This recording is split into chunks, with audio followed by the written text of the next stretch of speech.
Hello and welcome to Programming Horizons. In this video, we are going to build a GUI based QR code generator app using Python. In this Python project, you will learn how to take user input, how to validate a URL, how to generate a QR code, and how to display and save QR code on your system. So let's start by importing the required libraries. First, we will import Tkinter library as TK, and this library is required to build the graphical user interface of our app. Next, from URL libraries parse module, we will import URL parse function, and this gives us a tool for URL validation. Next, we will import QR code library to generate QR code from the given URL. Then, from Python's photo imaging library, we will import image TK, and this module is required to display images inside our Tkinter window. Next, we will import from Tkinter a file dialog module, and this module will let the user save the generated QR code images onto their computer system. Now let's move ahead and build the GUI interface of our app. So we will start by creating the main window, which we will refer to as root. In the next line, we will set its title as QR code generator. Then we will set its width and height using the geometry function, and here width is 500 and height is also 500 pixels. Next, we will configure it with a background color as white. Next, we will create a label on this window asking the user to enter the URL. We will place it on root, add its text as enter URL, set its font as Arial 16, set its background color as white, and at the end we will call the pack function with a vertical padding of 10 pixels. Next, we will create an entry box for input. We will call this as entry. We will call here tk.entry function, place this entry box on root, set its font as Arial 16 and leave the background color. In the next line, we will call the pack function, again with a vertical padding of 10 pixels. Below this entry box, we will create a button. We will call this button as btn, call here tk.button function, place the button on root, set its text as generate QR code, set its font, then background color as navy and foreground color as white. In the next line, we will again call the pack function. Below it, we will create another label, and this is going to be a message label to display all our messages.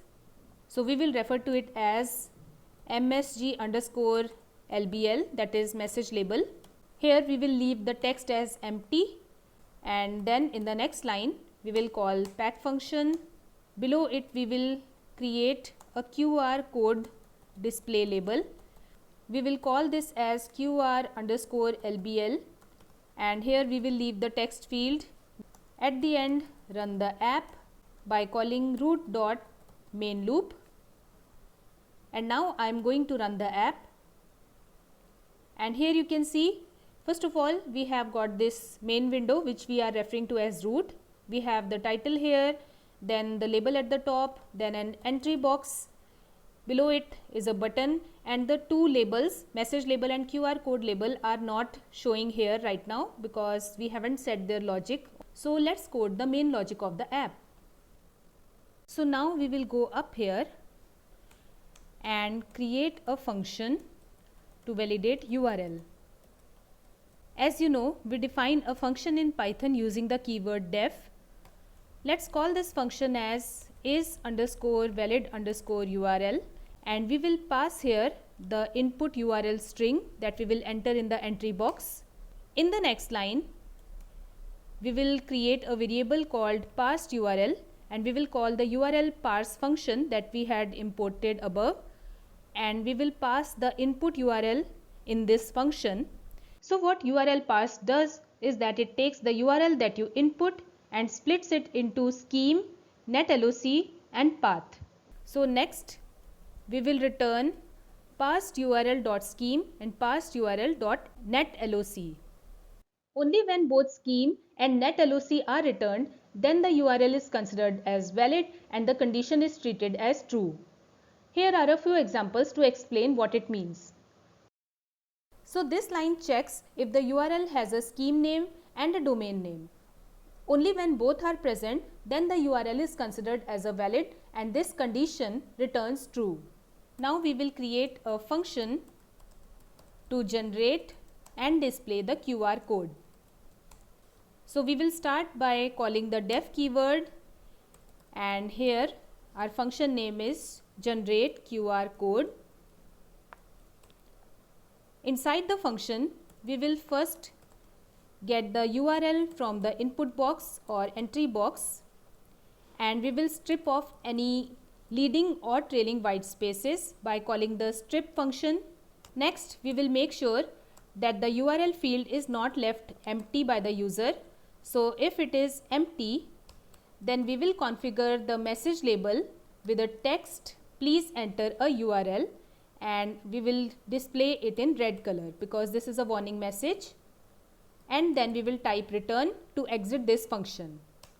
If the user enters something inside the entry box, then we will first check if it is a valid URL by calling the isValidURL function that we have defined above. If it is, then we will open a file picker window and ask the user to provide the path where he wants to store the generated QR code, and for that we will call file dialog dot ask save as file name.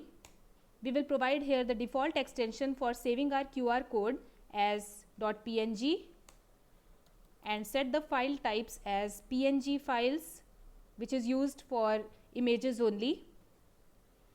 And if you want, you can also set the initial file name as qrcode.png. If the user does not want to save the file, then we will type if not file path. Then we will configure message label with the text save cancelled and set the foreground color as red, and again type the return statement to exit from the function. Now we will generate the QR code. We will create a variable called img and call the QR code library's make function and pass here the input URL. Now this function will run only if it is a valid URL. Then we will save image by calling img.save function and providing the file path. Then to display the image inside the Tkinter window, we will resize it. So here we will type img.resize and pass here 200 pixels, 200 pixels. So this is the width and height of the image. Now we cannot directly display any image inside Tkinter. So we will have to first convert the image into a Tkinter compatible format, and for this I will create a variable called tk_image equal to, I will call image tk modules and then call its photo image function and pass here the QR code image. Next we will display the image inside QR label. So we will configure it by passing here image equal to tk_image. Now by default the image displayed inside a Tkinter window will disappear immediately. So to prevent it, we will have to type here qrlabel.image equal to tk_image. Finally, we will display the success message by configuring message label with the text QR code generated successfully and set the foreground color as green. Note that this entire code is inside the isValidURL if condition, and now since this is an if condition, so here we will place our else for invalid URL message. So we will configure the message label with the text invalid URL. Please enter a valid URL, and once again set the foreground color to red. Alright, remove any extra spaces here, and now we will go to the code for button, and here at the end we will type a command parameter and type here the name of the function generate QR code. Note that the function name is written as it is. There is no parenthesis and no quotation marks. Let's run the code. So here I enter hello and try to generate the QR code, and I am getting invalid URL. Please enter a valid URL. Alright, if I type hello.com and generate the QR code, again the same message. If I type https and put here /, then type here www.google.com and once again I put /, then first of all a file picker window has opened with the initial file name as QR code and file type as PNG. So if you want, you can save it as it is, or you can type here your own file name and save it as a PNG file. And this is the QR code that we are seeing, and QR code generated successfully message is displayed. Take out your phones and scan this QR code to see if it is working or not. Try creating a few more yourself. And that's it. Within just a few minutes, we have created a complete QR code generator successfully in Python. If you found this helpful, then please make sure to like this video and subscribe to my channel Programming Horizons for more tutorials like this. Thank you, and I'll see you in my next video. Until then, happy coding!